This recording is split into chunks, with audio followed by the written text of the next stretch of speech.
And now a quick word from our sponsors here at Viral Hip Hop News.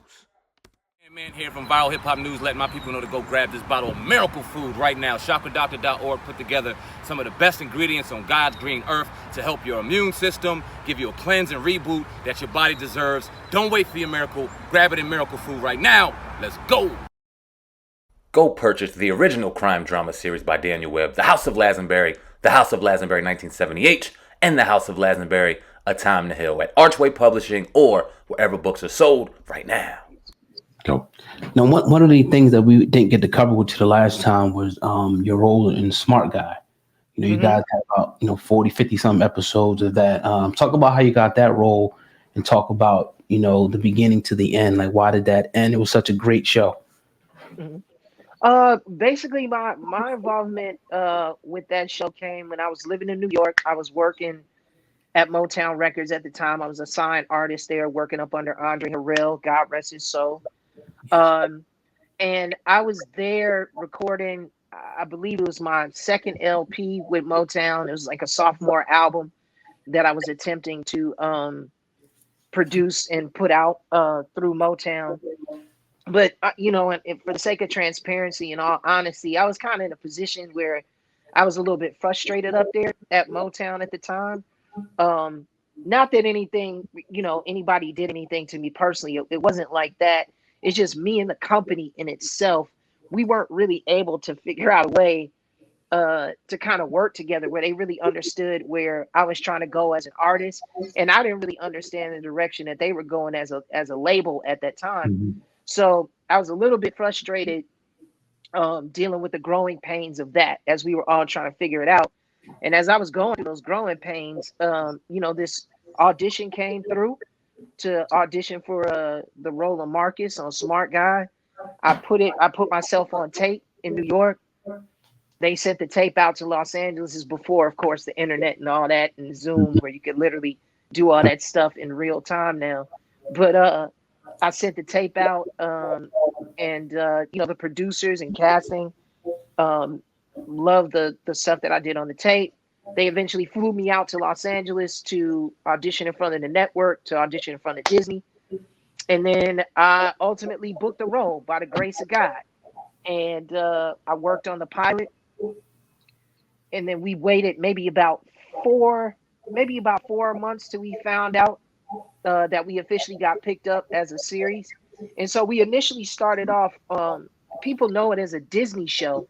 It is a Disney-owned show, but it originally came out on the WB network back in the day. So there was a joint partnership that Disney and the WB network did. And so that's where we originally premiered. Our ratings were really, really good. As far as like you saying, why were there only so many episodes that we were given or so many seasons? Mm-hmm. I don't necessarily think it had anything to do with the ratings per se. I think it just had to do with the fact simply that the WB network at that time, they were shifting their demographic and their viewing audience that they were beginning to cater to was now leaning more towards, I guess you could say, a mainstream audience, if you will. Initially, when the WB first kickstarted, I don't know if a lot of people remember it, but the WB really had a lot of like black shows on it. Whether it was the Jamie Foxx show, the Wayans show, our show. I think Malcolm and Eddie. Yep. No, Malcolm and Eddie, I think, was on UPN. I think the Parenthood. Okay. The Parenthood with Robert Townsend and the late great Suzanne Douglas, God rest her soul. I think they were on the WB as well. So black shows, black sitcoms, if you will, were the ones that initially established the audience for the WB. And then over time, as they began to, I think, attract a more diverse or more mainstream audience, if you will, that's when they began to kind of shift their focus more towards shows that they felt could cater to that particular demographic that they were trying to attract. So I think it was really just a thing where there was just no room on the time slot for the kind of shows that they wanted to kind of do and produce moving forward. But that being said, our tenure at the WB was a good one. They treated us with respect. I appreciate them for giving us the opportunity to present Smart Guy on their network. and eventually I think that Disney taking back the show and like solely owning it and distributing it uh, actually worked out in our favor later on down the line, because I think that's where we really built up kind of like our core cult fan base for Smart Guy was on the Disney Channel. So like when kids would come home from school or they be doing their homework or whatever, you know, Smart Guy would be on. Yeah. So that really helped, I think, to seal in our particular fan bases being on the Disney Channel. But no, overall, it was a great experience working on Smart Guy. Just, you know, for people out there that may be curious, you know, working with Tahj, working with Essence, JJ, Omar, working with the producers, man, it was an amazing experience, man. Like those are still people that I keep in contact with to this day, and that I regard highly, and that I love. I follow this page on Facebook. It's called Black Fathers, and it's ironically enough, I was on there today, and it was a picture of Smart Guy, a film of old shot of Smart Guy, and the caption was, "Who remembers the show Smart Guy? They had, in my opinion, an underrated Black TV father in Floyd Henderson, a widower, with these kids, one gifted. He owned his own home business and always gave great advice to his kids, being tough. This character should be ranked higher among fictional Black characters." And I'm like, well, I'm happy to have the brother Jason Weaver on, because I would love to ask him that. What do you think about that statement? Is it true in your opinion? And how much of an impact culturally at the time did you see what you brothers were doing on screen? Man, I wholeheartedly echo your sentiment, my brother. I think even the way that you worded it and how you put it, you know, in the comments was eloquent in the way that it should be shared and how it should be brought up. I mean, I totally agree. I mean, let me say this. I think at the time,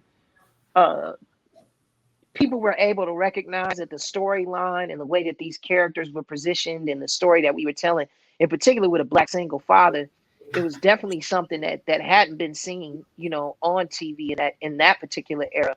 So it was refreshing. There were people out there that did take note of it and recognize the narrative that we were thrusting out there, which was a positive one as it related to Black men raising their children, owning their homes, and owning their own businesses.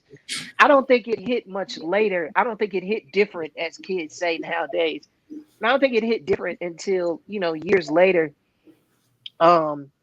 when there was a generation of the viewing audience that noticed that there was just a lack of that completely on TV, you know, nowadays.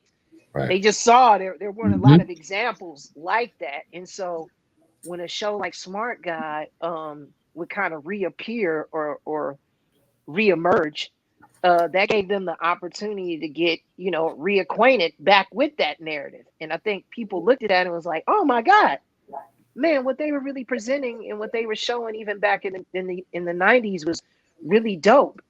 It was unique in its own right. I mean, you know, single Black fathers in America raising their kids, owning their own home, and taking care of themselves and their kids. That's not a rare situation. I mean, I'm one of those fathers. I'm a living example of that.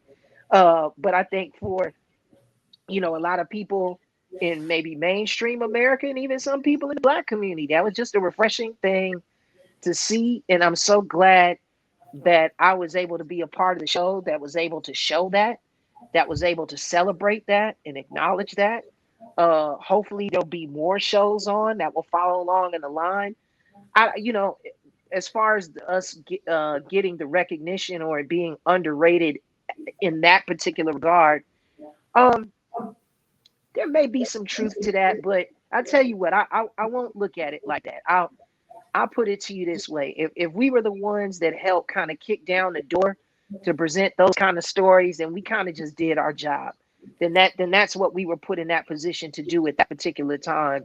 And I think because we did that, or because we represented that, you have a lot more Black writers out right now and producers who are kind of following along in that same suit. I mean, you have Kenya Barris and, you know, writers like that in television who are dedicated to showing a sound and positive Black family structure, you know, through Blackish and through Grownish and other shows that he's done. Who else? Possibly Ava DuVernay and people like that are also creating projects like that in the future. Who knows? But I just know when it's all said and done when it came to Smart Guy. I think we did our job for at the time that we were out there doing it. So, but I do appreciate you sharing that sentiment, and any other brothers out there that feel the same way. I appreciate y'all, because that is something that we definitely took pride in at the time, for sure. Indeed. Right now, this leads perfectly into my next question. Do you think that it was a systematic, agenda to remove shows like The Smart Guy, Fresh Prince, Family Matters, Bill Cosby Show, because of the positive influence that it was starting to have on the Black community? And we all know that, we're programmed to the TV. I mean, we learn, different experiences. Do you think that it was like a strategic or systematic attempt for them to kind of take those shows out and kind of give us more the bastardization? Even though you mentioned some great shows, but for the most part, you got your Love and Hip Hops and these kind of, coonish shows out there right now that kind of depict us in all kind of negative light, as opposed to a lot more positive shows. That's a great question. No, I don't think that there was like hip hop, yeah, hip hop, bars is back, hip hop, SamAnt O'God, what's up with you? I done watched them niggas do interview after interview. They not culture vultures, the culture something they been into. So if you never gave them a view, I recommend you do. Cause when they question guests, they message is not subliminal. It don't matter if you a rookie.